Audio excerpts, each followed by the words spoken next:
If you spent a good amount of time online, especially around indie game communities, you've probably heard of the band Good Kid.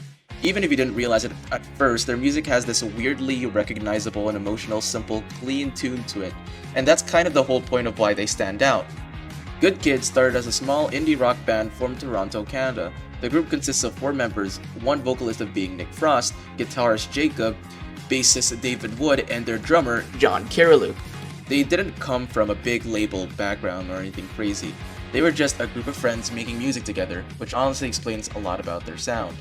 They first started gaining traction around 2018 to 2019 with their self-titled debut of EP. That's where their identity really formed. Songs like Alchemist and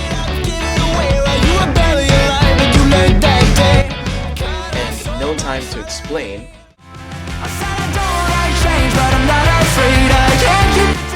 would help build what they'd sound like forever. What really pushed them forward wasn't traditional radio or big industry pushes, it was the internet. Their music spread through YouTube, other playlists, and especially indie game spaces. A lot of their songs feel like they belonged in games, so naturally they started to get associated with that kind of audience. That gave them a super loyal but small fan base early on in YouTube.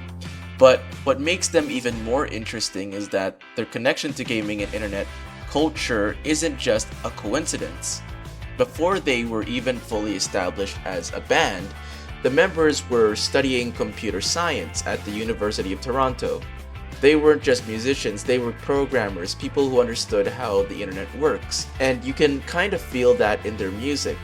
That influence becomes way more obvious when you look at one of the most overlooked parts of their history. They made games on their own. Around the time of their second EP, they created a browser-based game called Ghost King's Revenge. It wasn't just some random side project either.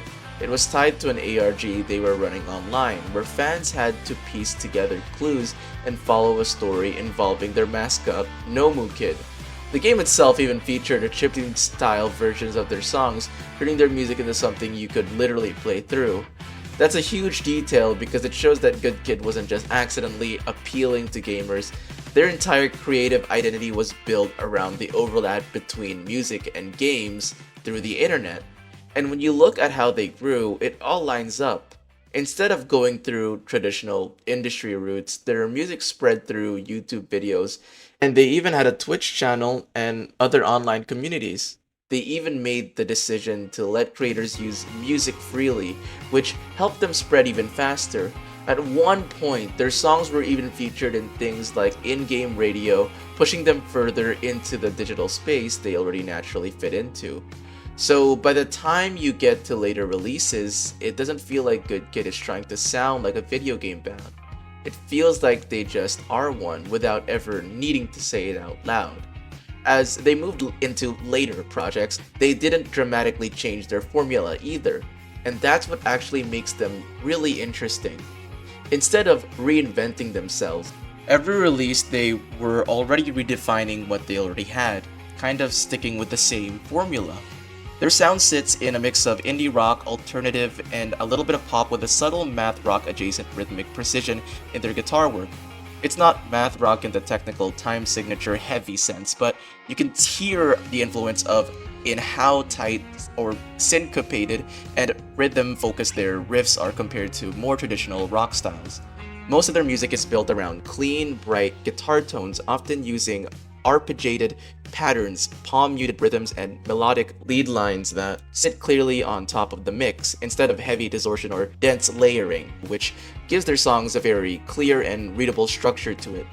Vocally, they stay within a modern indie rock style, usually without heavy effects or vocal manipulation.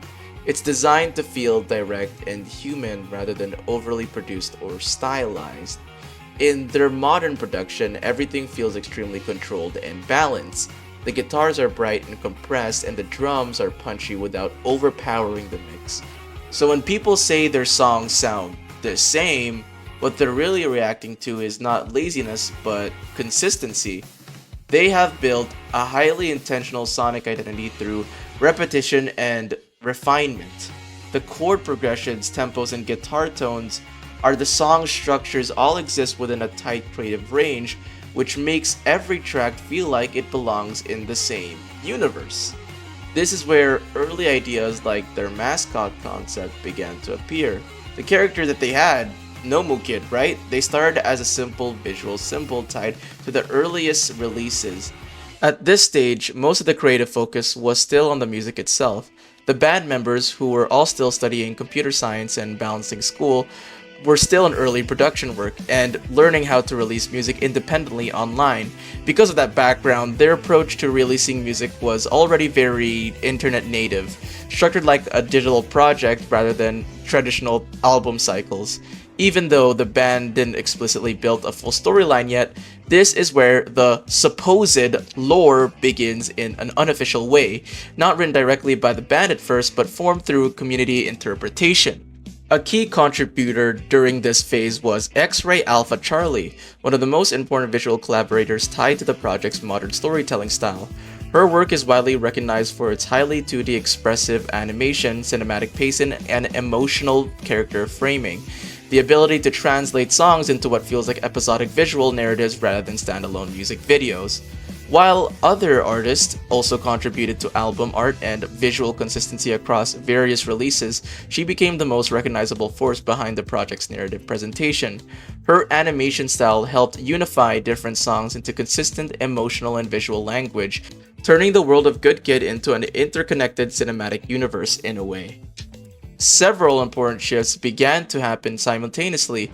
Music videos were fully animated, they started forming more consistent character designs, reoccurring figures became visually recognizable across multiple projects, and emotional arcs began to appear across different songs, rather than being different combined into single releases. As a result, it increasingly felt like a connected world being revealed piece by piece. And this is also where characters such as Mimi and Gontu began to emerge more clearly within the visual ecosystem. In videos like Mimi's Delivery Service and other narrative-driven animations, Mimi is established as the inventive, engineer-like figure associated with creation and technology and problem-solving, while Gentu appear as a more chaotic masked fighter-type presence tied to the conflict. Importantly, these characters were not introduced all at once as part of a fully written storyline. Instead, they emerge gradually across separate music videos, each contributing each perspective and character development.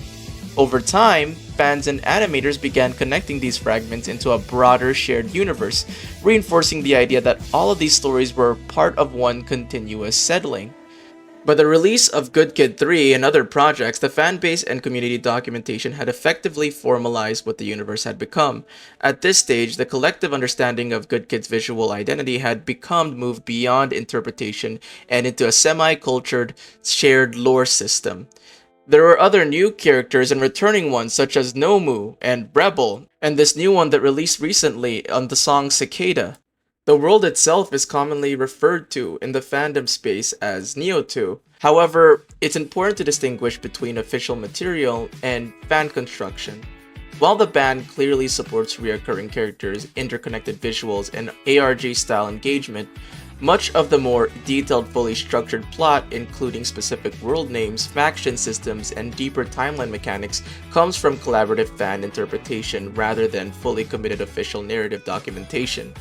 I do really wish this world were to turn into an actual series or maybe even a movie by any sort, because this is just pure creative world building that I can't get enough of.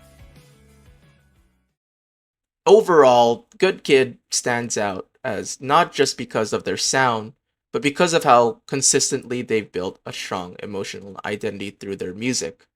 Their songs feel simple on the surface, but they carry a lot of feeling of nostalgia, comfort, yearning, and relatability underneath, which makes them easy to connect with. A big part of what makes them relatable is how they capture emotions like uncertainty, growth, and reflection in a way that feels honest but not overly complicated. I'm very excited of what they will work on next. I highly recommend listening and supporting them yourselves. They are too underrated to not be recognized more than they should. Even if you're not really interested in the genre, it'd be not too hard to try, right? And whatever it will be, things will just get better from here.